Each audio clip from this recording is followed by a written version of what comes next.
Don't forget, Joey, whenever you want to listen to a new podcast episode of Extreme, go into the favorite podcasting app of your choice, download the latest episode, and press play.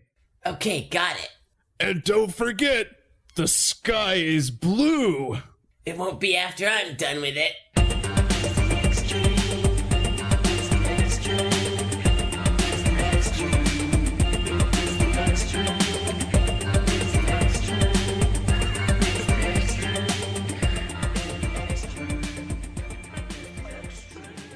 Welcome back to another episode of Extreme, everybody. My name is Zach. My name is Joey. And this is a podcast where we dig deep on your favorite video games. That's right. And we sadly have to come to a close on our Spyro game. Yes, it's a sad time, but also happy time because we get to do a new game. That's true. But I mean, let's not count our chickies yet. The game isn't done. So let's finish her up by talking about World 6, the Nork realm. Yes. Gonna fight Nasty. The Norkiverse. There's a few names for it, apparently. Yeah? There's like Nork, Nexus, Nasty's World, the Dragon Junkyard. Dragon Junkyard? Yeah, I read that on Wikipedia. Oh, wow. I didn't even know that. It never says That's it cool. in the game. No. So I don't know. That's you're right. It just says like Nasty's World or something, right? Yeah. Wow. Oh, man, that's cool. Good tidbit. Thanks. Well, let's talk a little bit about it. So, I mean, here in the hub world, there's actually not too much to talk about because it's probably by far the most simple hub world that there is in this game. Right. It's more just like a portal area. Exactly. It's like a circular platform with four doors leading into where you should be going. Classic, last level boss thing. Exactly. And they even have them, locked off, so you actually can't go into these other worlds until you beat the ones beforehand. It's kind of like in a proper boss kind of setting where it's just, you need to escalate. You can't just choose anymore where you have to go. The difficulties being curated and escalated by the game designers. Right. Which is a huge twist from the normal game design up until this point, because you were able to choose regardless wherever you wanted to go up until this point. Right. I like it. It's interesting. It really changes the flow of how you feel. Like before you felt open and like you have to do all this, but like you can do it in whatever you want. But now they're curating the difficulty and curating your level going experience because they know you have to go through this level first and then the next one and then they can use that to their advantage when they're designing the levels and creating the difficulty curve. Exactly. And like the contrast makes it feel more like a final world. Exactly. It feels more finite. You're right. Yeah. Actually, funnily enough, I don't know if we talked about this, but like the reason why they chose dragons as the main characters. Mm-hmm. I mean, it was actually because of one of the members of staff, Craig Stitt.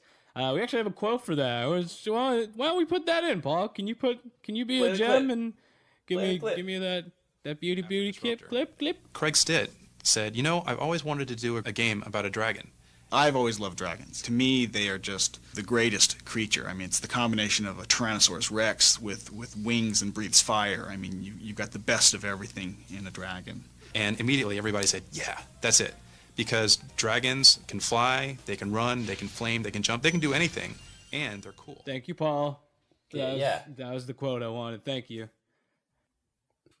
So there you go. Boom. Rock solid logic. True. I mean, true he's not. Stuff. Absolutely. How could you be wrong about that? He's 100% on point. There's some actual funny little lore here, because there is one dragon that you save in the hub world here, which is smack dab in the center. Right. It's Devlin, actually. If that name sounds familiar, it's because it is. Because we freed Devlin, one of the first dragons in the first world, in the Artisan realm. But apparently, here's some deep lore right off the back. It's not internet backstory, but it's just lore story? Lori? I don't know. It's Loris. Loris. Sounds like Like something Dr. Seuss would come up with. Like porous? Yeah, okay. That I don't know if I want to listen to something that's porous. No, it's not. It's Loris. It's still Loris? not selling me on it. Loris is like a name also. Lawrence is a name. Hello, Loris. It's like a. That's a British name? I think so. It sounds familiar. Like I from feel a like we're movie or combining something. like Lawrence and like Laurie. No, there's definitely a Loris. So Yeah, Loris. All right, if your name is Something. if your name is It's from Loris, something. send us Is an it email. Harry Potter? Yeah, send us an email at itstheextreme@gmail.com. That's ITSTHEXSTREAM@gmail.com. And let us know that you are alive and are a human being.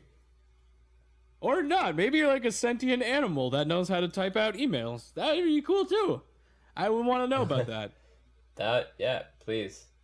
But as I was saying, so Devlin was freed, but gathered up a few of his comrades and went to face Nasty in his world, but ended up getting trapped again. So, Devlin, what are you doing? Leave this to the child dragon who doesn't know how to fly yet and is told constantly how he needs to succeed in this game. Yeah, like Clearly he knows what he's doing. yeah. Why would you send the adult dragons with a potential for an army to fight a warlord when you could just send in one small dragon boy? Yeah, no one would expect it. Exactly. It's like the Spanish Inquisition. Nobody's expecting it. Paul, play the sound effect that nobody expected. See, you didn't expect that one. I don't know what you chose, but I trust your judgment. I'm excited to hear this in post. It's gonna be just absolute silence. It always is. It's always silence with you, Paul. You're getting predictable. You have anything to say about that? Yeah, I figured. Anyway, there's another interesting little backstory for this whole. I'm not calling it internet backstory because it's not enough to be an internet backstory, but I'm just gonna say it out here. This is originally supposed to be called the Mechanoids World. Was another name actually that I found for this Nice. area. It was supposed to be a lot bigger, but the problem was it was scrapped because they didn't have enough time to flesh out the idea. That's fair. Yeah, I mean, this is the last stage. They were probably getting close to crunch time here Yeah. and making sure that it needed to ship. So I can understand that. Yeah. I'm glad they got it out. Exactly. Let's put a little musical break in before we go into North Cove.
All right, Nork Cove. Yes.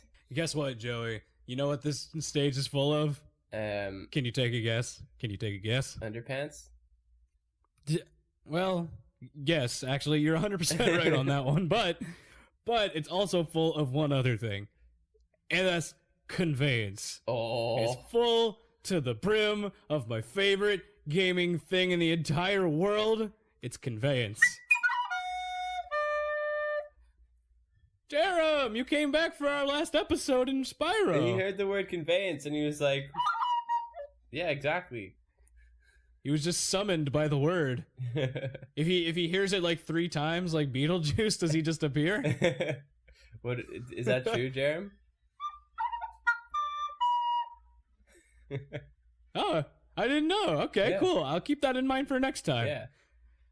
But Jerem, what do you think about? What are you thinking about Spyro so far?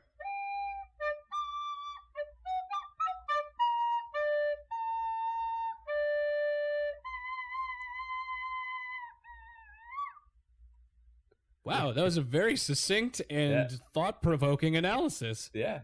Oh my Deep. goodness. That's deep. You guys caught all that, right? I don't have to explain anything? No, Perfect. All right. Understand it Maybe completely. we'll give a recap at the end, but I mean, I'm pretty sure we don't want to patronize you guys. We know that you're smart people, so you probably caught what Jerem was saying. Yeah, you guys know recorder, right? Jerem, do you want to stick with us till the end of the episode, or do you have places you got to go? Jerem? Jer- Jerem, where you going? No, wait, Jerem, wait before you go. Oh, He'll be back. okay. Yeah, I heard him open up the portal again. All right. We'll talk to Jerem later, I guess. It's just so insightful. Why does he have to be on this intergalactic journey without us? He left us here to do the podcast, and he's just off gallivanting around the galaxy. Well, we've got to be grateful that he spends a little time with us at least. No, but it sounds like he's having so much fun. I want to go gallivanting the galaxy. Maybe we'll go with him sometime. Maybe. Who knows? I guess until then, we're stuck here talking about video games. I mean, we love being here talking about video games. Right. Conveyance. Exactly, because I get to talk about conveyance, my Yes. favorite thing. Here's the two big conveyances in this stage. We know that we can beat chrome enemies with headbutts. So we can infer that we can headbutt the metal or the chrome barrels that are being thrown at us. Right. So you see it completely as chrome, and you're like, my reptile brain remembers that I can smash into chrome with my face and be totally fine. Yes. And then by remembering that, you actually teach yourself a new way to attack these larger enemies, thus revealing their heart underpants that you had alluded to before. Yes. By the way, the model of the underpants is just like stretched so oddly I in know. various parts. Is that on purpose? Like, are they supposed to be wearing that's- tight underpants? That's probably because the enemies are like 12 polygons, Yeah. and they just kind of had to stretch it out. Right. But just make it fit. And you're like, whatever. The heart looks a bit weird. I mean, like, they get the point of what it is. Maybe in the remastered version, it'll look like real hearts. Yo, if this is not if this detail is overlooked in the remaster, I am going to be so upset. I want my heart undies. # give me that heart. Heart. Give me the heart. I want the heart on. I've got a heart on. I want the heart on the underwear. want- # I've got a heart on. I want a heart on in my underwear. You think that's why they made the joke? I don't. Oh my god, that'd be such a meta joke. Yeah, I hope so. Oh my god, that's fantastic. But there is one more point of conveyance. Actually, there's the TNT barrels Yes. and chests. So TNT barrels can blow up metal chests. So why can't they blow up metal armor? Exactly. So you see them together and you're like, oh, okay. I mean, this makes sense that it can blow up the chests. Why can't it blow up anything else? Let's try this theory out. But that's just a theory. Something. And theory. it was proven correct. It was proven correct. We myth busted the shit out of it, and we're good to go now. Everybody, write this down. TNT Don't can forget. blow shit up. Yeah. Don't forget. Don't forget to write that down. Pro tip. TNT blows shit up. It's beautiful. Yes. You know what? I'm glad that we can put in pro tips that are relevant to not only the target demographic that we capture, but to this time in history. Yes, you have to know that tip to be successful in life. I actually have a pro tip. This is, don't use TNT barrel as a bludgeon. Yes, that is Because good advice. Yeah. Because there's an idiot in here who just decides to use a giant TNT barrel to bludgeon you to death, which, in hindsight, seems like a very dumb maneuver on his part. Well, his loss.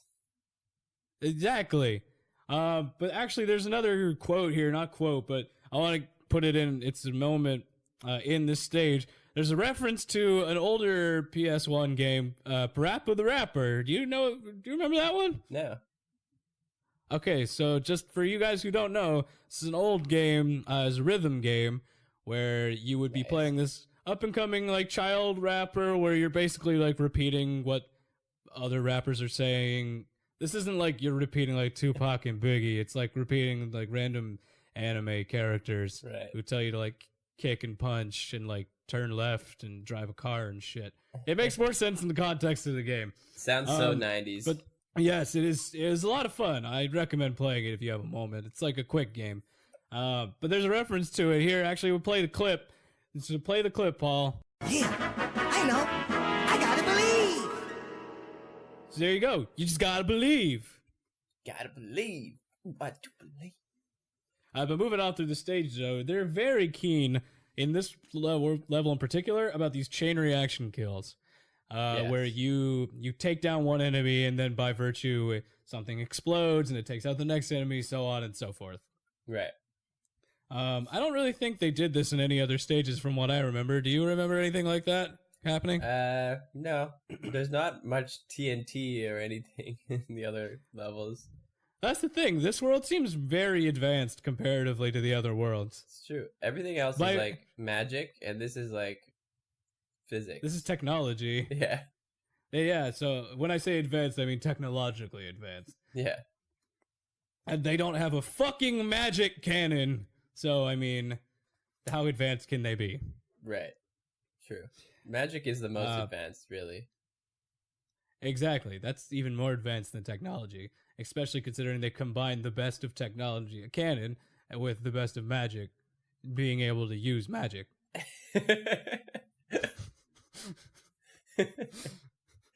I love how, like, deadpan you said that. Thank you. But this is just a really straightforward stage, and honestly, I think it's a good one. It's a good start to our last world here. Is there anything else you want to talk about before we move on? No, let's move on. Play the musical break. La la la la la la la. Not you. Oh.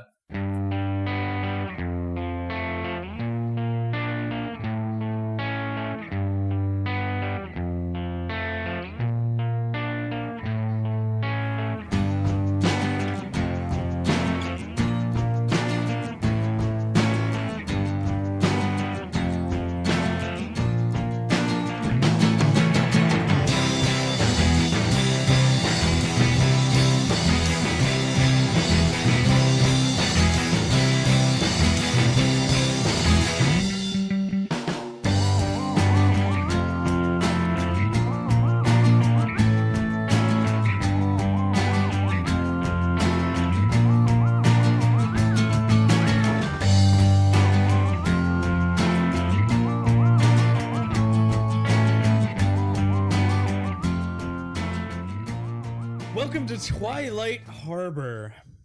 Yes. The next stage in our sequential exploration through World 6 here. It's a lot more fiery. It's a lot more gunny as well. Like, there's guns. They have guns now. There's machine guns. They've got guns, Joey. What is happening? What is this, like, real life? It's What like is this, America? It's It's relevant. That's relevant commentary. So they got machine guns here everywhere. It's referencing honestly just Rambo. A lot of Rambo references. Yeah. Just Even Rambo like the guys, everywhere. The enemies look like Rambo. Yeah, like and like some of their firing habits are actually very reminiscent of Rambo style shooting, where they just kind of like spray everywhere and kind of hope that they hit you. Even some of the ones, the like one that looks like a survivalist and throws a grenade at you kind of looks like not quite Rambo-ish, but it kind of could be Rambo-ish. Rambo with a grenade. Yeah, grenade Rambo as opposed to gun Rambo. Right. There's the different evolutions of Rambo. So you have Rambo, and then you could branch off to gun Rambo or grenade Rambo, and then that evolves even further into just straight up Sylvester Stallone, where you're just a millionaire, probably a billionaire. Never mind. Do you think he's a billionaire? Probably. I would assume That's so. nuts. That's crazy. I don't know. Maybe he's really bad with his money. Never mind. If you know Sylvester Stallone and you want to reach out to us and tell us how he's doing, feel free to reach out. Like, look us up on Google. Just type in "It's the Extreme" on your local Google, and we'll be there. Yeah. Or if you're listening, Sylvester. If you're listening, say hi. Are we so casual with him that we call him Sylvester? Hey, Sylvie, why don't you come message me? Yeah. Come on. What are you doing? Also, give us a little bit of money. If you have. We're not that poor. No. I mean, we don't need it. Just like if you want, if you're looking for an investment opportunity. Yeah. That'd be nice. Anyway, let's talk more about Twilight Harbor though, instead of pandering for money. Yes. The sheer volume of ranged attacking enemies in this stage really just makes it difficult. Yeah. There's like the way of dodging the bullets is not too hard, but when you have about like 3 or 4 in a very enclosed space and you're trying to manage taking them out, you're gonna take a few hits. Yeah. But they've accounted for that, and they've actually put more fodder into this stage to kind of regain your health. And actually, I noticed when I was going through it, if I was having a difficulty in certain parts and losing a lot of lives, some of the enemies would start dropping just full on, here's an extra life. Oh, really? Yeah, so they'd be like, hey, you're getting low on lives, so how about you just, this enemy now drops a health, a 1-up thing, nice. Which usually never happens. The 1-ups usually only come in one of 2 fashions. If you re-defeat an enemy that you defeated and you get like 20 of those orbs, or you find one of those things in a box and then take that out. Right. But the game realized that if you're low on lives, it wants you to keep playing. It doesn't want you to lose. Yeah. So eventually you'll take down an enemy and it'll give you an extra life. Genius. So it's a smart way of keeping everybody engaged while at the same time understanding like, you may be having some trouble here. Like, we're not going to say they're having trouble, but maybe you could use 1 extra like buffer life. Yeah, just 1. Just like don't die. Just, you're good. Don't worry about it. We all make mistakes. We're all human. Yeah. Human. We're all hummus. There's an optional... Bless you. Thank you. Paul, can you, like, cut that out? I really don't know if anybody would love to hear an up-close sneeze. Maybe you do. I don't know, but Paul's going to put something over it instead for your listening pleasure. There's an optional speed boost path that you can actually take in the stage to get extra gems. I mean, if you're feeling it, this is important if you want to see the full 100% ending. But if you're just out to play the game, you don't have to check it out. It's completely optional. Yeah. But I think now would actually be a good time, unless there's anything you want to talk about left for Twilight Harbor. I think we take a quick break again. Sure. Okay. Break time!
ready for this? Me? Yes, you and the general listening public. I don't know. Are we ready? Because we've arrived. We've arrived? We've arrived. It's time. We have It's time. arrived. We've arrived? It is. It is? It's time for Gnasty Gnork. Get nasty, Gnork. I mean, Nasty Oh. Nork. Yes, it's finally time we fight the big bad We guy. made it. And it's an interesting dynamic, actually, for a boss fight. Because you need to progressively collect things to get in close enough to attack the Right. boss. Like in the first initial phases of this fight, you have to chase down some egg thieves that are now carrying keys that open doors and keys that lower platforms for some There's a reason. lot of chasing going on. It's a lot of chasing, so I hope you were good at those chase games when you were collecting the eggs, because this is that fight. That's the fight. Yeah. For the most part. So it's an interesting shift in dynamic, because the rest of the enemies that you fought, they do have their, like, you have to kind of chase them down to fight them, but usually you chase them to like a combat arena where they actually like attack you. This one is a lot of like just kind of going and like you gotta chase after everything. Yeah. Literally. It's a movement based Yeah. fight. You even have to chase down Nork, honestly. Yeah. Like once you get the keys, he's just running away like a little I bitch. know, I'm so surprised at that. Yeah, it's like, what? This is the big bad guy? He's just running away.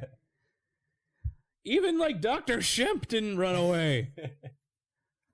The fucking sheep in a costume didn't run away as much. Nice. Like, for real? You're the big bad guy. But I think that was on purpose. Just to kind of be like, yeah, no, he really is just full of hot air. Okay, that's fair. But actually, I got another pro tip. I know, I'm like bounding in on your territory Yeah, here. it's both our territory. But to move fast, fair point, but I think it's like your baby. Like internet backstory is my baby, and pro tip is your All right, baby. all right. But I don't want to. We can co-parent them. Yes, How's that? We're parents to our skits. Ideas. Fair enough. The pro tip though is about jumping while dashing. If you jump while you're dashing on an uphill climb, you actually speed up significantly if you just hold down the jump on an incline. Which is a good to know when you're chasing down Nork, so you can catch up to him pretty quick. You need that shit. How's that for a pro tip? Oh yeah, actual relevant. But then pro you- tip. Actually relevant pro tip. But then you actually go into phase 2, which is pretty quick. You need to go through a flying puzzle, or no, a flying timed challenge, where you jump on these platforms that are like slowly going back into the walls, and if you move too slowly, you end up falling into the lava lake. So it's all about making sure that you can move quickly and efficiently through this room Yeah. by using your speed dashing, your gliding, and your expert jumping to make it to Nork. Right. And then after you just get there, you hit him once with your headbutt or with your flame, and then Spyro proclaims, You're toast, exactly, thank you, Spyro. So now we go right into the ending here. It just kind of like fades to black, and then we're in an interview again to cap it off, because, you know,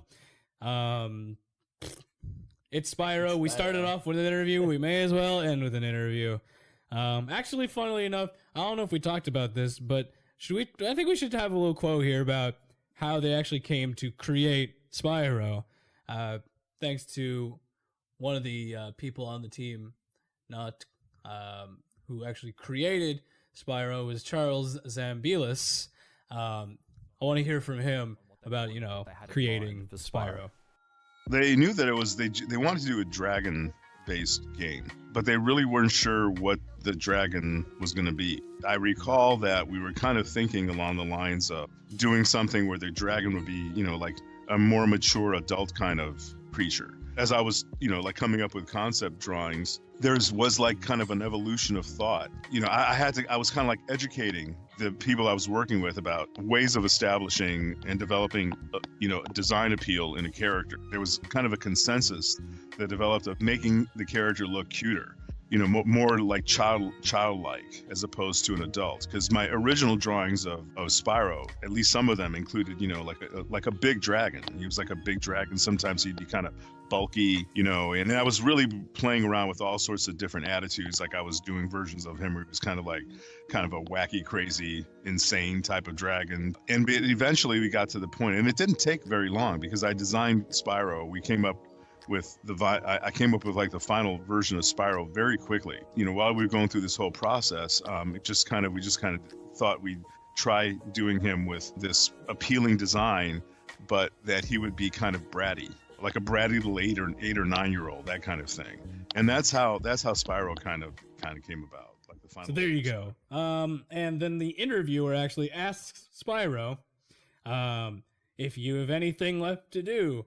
And then Spyro says, "Yeah, I could collect some more gems." And actually, funnily enough, this just kind of reminds me of something that the voice actor actually said for Spyro. Not Charles Zambia. I'm getting these names mixed up. Carlos Alazraqui. There we go. Thank you. Actually, about Spyro's personality. Let's roll that clip too. I think we went through about maybe 5 or 6 versions, where He was like really, really young and had Lionel up in the nose, and then he was like really cooler and older, and they actually recorded something like that, but then they found out he was too mean. so then we just kind of did a mixture in between the two, where it's kind of like he's really kind of a go-getter kind of guy and kind of tough, but really kind of nice. So that kind of fits with the narrative that we're seeing here. Then the interview asks, what are you going to do next? And then Spyro said, the sky is the limit.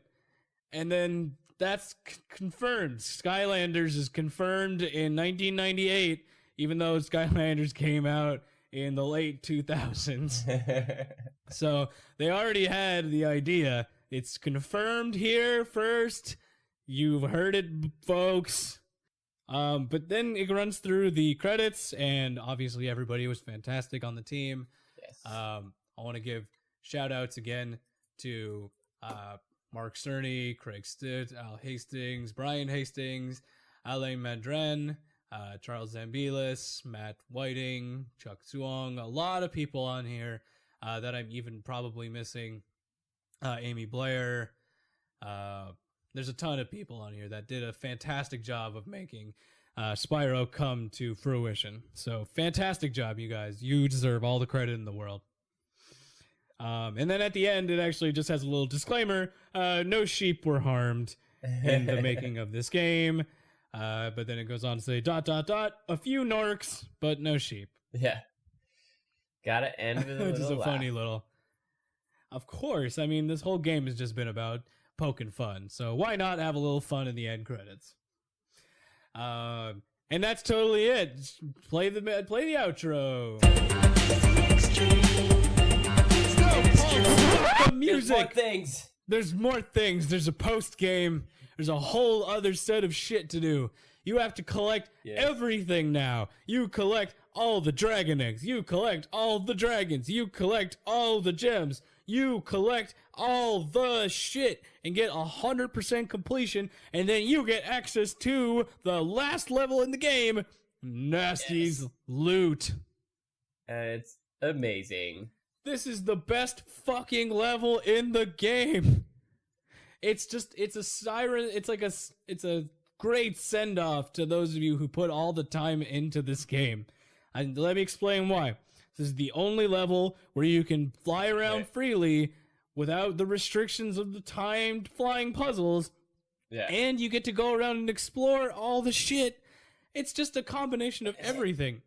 But the problem, I guess, the only thing they wanted to ease you into having the ability to fly everywhere, so you actually have to get to the highest ground you must catch all of the egg thieves to open up these doors and gates, and thus actually getting you to higher ground, and then you can actually fly around even more freely and collect the, are you ready for this number of gems? What is it? It's 2,000 gems. Wow. The highest number that we've seen before has been 500. Yeah. This is blowing that shit out of the water, and that is why it's called Nasty's Loot. Yes. And I guess, like, that's basically all you're doing, so they can afford to just put a shit ton of them. Exactly, and it makes it so much more fun to go around and collect it, because now you can fly, and you can check out every nook and cranny, and there's all this shit going on. You can catch flying egg thieves while you're flying to kind of reference back to the original time challenges. You obviously can go around and headbutt shit, blow it up with TNT barrels. There's so much stuff here. It's great. Yeah, it's such a perfect... This is like a sandbox of fun. Yeah. So good. It's a perfect amalgam of everything up until this point. It's the greatest send-off. Yeah. Because it has just everything that you've done before, and there's just like... And now you can fly. It's like... Yeah, like, go nuts, guys. Like, have fun. You've earned this. Yeah. So good. And that is actually the end of Spyro. Yes. Actually, funnily enough, this story that they had is not even... It's close, not even close to one of the original storylines that they actually had for the game. Oh, yeah. Paul, can you play the clip for that real quick? The storyline was supposed to be about Spyro thinking he was a dragonfly that was just slightly bigger than Sparks and the other dragonflies, and also more purple. Spyro doesn't figure out his powers until the village is attacked one day, and he begins instinctively fighting back and saving everyone. I'm honestly glad that we kept the game that we had right now. That game sounded a bit silly. Yeah. It's funny, though. It's a funny idea. Yeah, it's a funny idea. Glad that they went with this instead. Exactly, and I'm so excited about this game. It's been fantastic. What did you think? I thought it was a great game. I'm very pleasantly surprised. Exactly. I think it deserves a...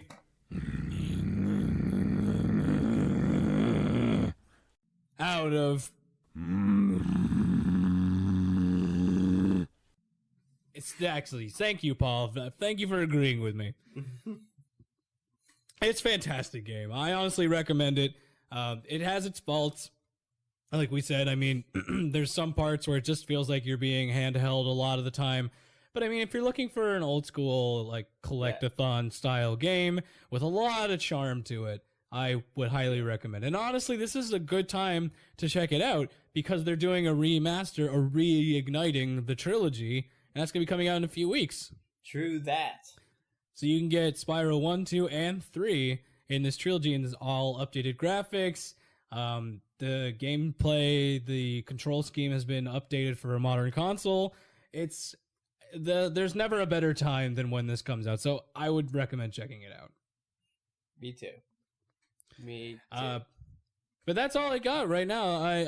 We are closing off Spyro, and we got to be starting up a new game next week. So if you guys have any suggestions about games that you want us to look into, dig deep on, feel free to send us a message again at itstheextreme@gmail.com. That's itsthexstream@gmail.com. Or you can just ping us on social media. We have our Twitter, our Facebook, our Instagram. Sometimes I'm on Twitch. I'm sorry, I'm bad at Twitch. But yeah, you can just type any of that. Type in "It's the Extreme," all one word, into Google, and then you'll find all of our shit. Right. But is there anything else you want to talk about before we close out here? No. Just thank you guys for being awesome and listening to us. Yes, thank you guys for being awesome. Like we said, this podcast isn't just ours, it's yours too. So we want you to help us make this podcast grow. So tell all your friends about us. Word of mouth is probably the best way to get this out to all your friends. I know that Joey and I really appreciate that. Yes.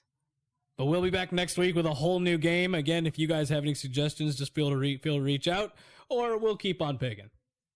Yeah, probably gonna do a modern game. So if you have any ones you're playing now, you want us to take a look at, or if you like playing, you want to review first. I don't know, whatever. Yeah, we look forward to hearing from you. But until then, Don't forget to write it down, and we'll see you guys next week, and I love you platonically. Goodbye! Peace. Spyro the Dragon, you've defeated Ganasty Gnorc, collected the dragon eggs, saved all the dragons, and recovered every bit of treasure in the Dragon Kingdom. How do you feel? I feel fired up, Bob. And I'm happy for the dragon world, of course. I certainly wouldn't want to spend the rest of my dragon days butting heads with Nasty Gnorc and his weird minions. What's a minion? Never mind. You know what they say. For every good battle, you need a good adversary. And I felt that Nasty, in spite of his misguided nature, was a worthy opponent. Uh-oh. Here we go again!